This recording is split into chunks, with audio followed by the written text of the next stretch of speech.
আপনাদের সঙ্গে এখন যে কালামটি পরিবেশন করব একদম নিত্য নতুন কালাম। তো আমরা এখানে যতজন উপস্থিত আছি আমরা প্রত্যেকেই জানি যে দুনিয়া ছেড়ে আমাদেরকে একদিন না একদিন বিদায় নিতে হবে, অর্থাৎ মৃত্যুর স্বাদ সবাইকে গ্রহণ করতে হবে। তো সেই অন্ধকার গহীন কবরে আমাদের সঙ্গে কেউ যাবে না, বন্ধু বান্ধব আত্মীয় স্বজন কেউ সঙ্গে যাবে না। মা তাই অতি সুন্দর কথায় সেই ভয়ঙ্কর কবরকে উদ্দেশ্য করে কবি লিখছে, শুনুন। ভয়েতে কাঁপে মা, কি হবে মনে রাখো। কবি বলছে ভয়েতে কাঁপে মা, কি হবে মনে রাখো। ভয়েতে কাঁপে মা, কি হবে মনে রাখো।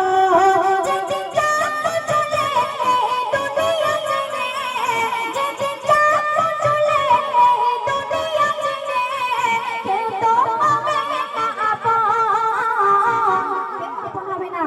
ভয়েতে কাঁপে মা, কি হবে মনে রাখো। ভয়েতে কাঁপে মা, কি হবে মনে রাখো। যে যে যাত্র চলে দুনিয়া ছেড়ে, যে যে যাত্র চলে দুনিয়া ছেড়ে, কেউ তো হবে না আপন। ভয়েতে কাঁপে মা, কি হবে মনে রাখো। তো কোনো মাইয়াতে মাটি দিয়ে 41 বার হেঁটে আসার পর ফেরেশতারা আমাদেরকে তিনটি প্রশ্ন করবে, মান রব্বুকা, মান দীনুকা, মান নাবিয়ুকা।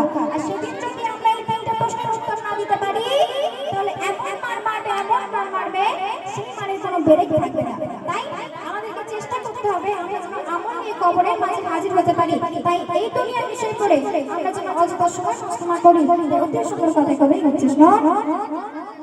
মোরে না জানে কবরের কি হাল, আমি তুমি কেহ জানবে না। মোরে না জানে কবরের কি হাল, আমি তুমি কেহ জানবে না। তাই যাবার আগে ওই কবরে আমার ঈমান মজবুত করো না।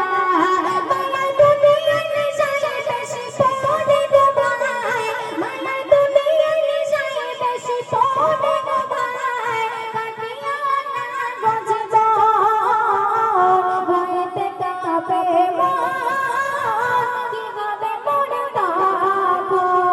ভয়েতে কাঁপে মন, কি হবে মনে রাখো। তারপর অতি মূল্যবান কথাই কবি বলছে, শুনুন। কবরেতে দুই ফারিস্তা প্রশ্ন তোমায় করিবে। কবরেতে দুই ফারিস্তা প্রশ্ন তোমায় করিবে। উপরে না দিতে পারিলে তোমায় গুণ জমা দিবে।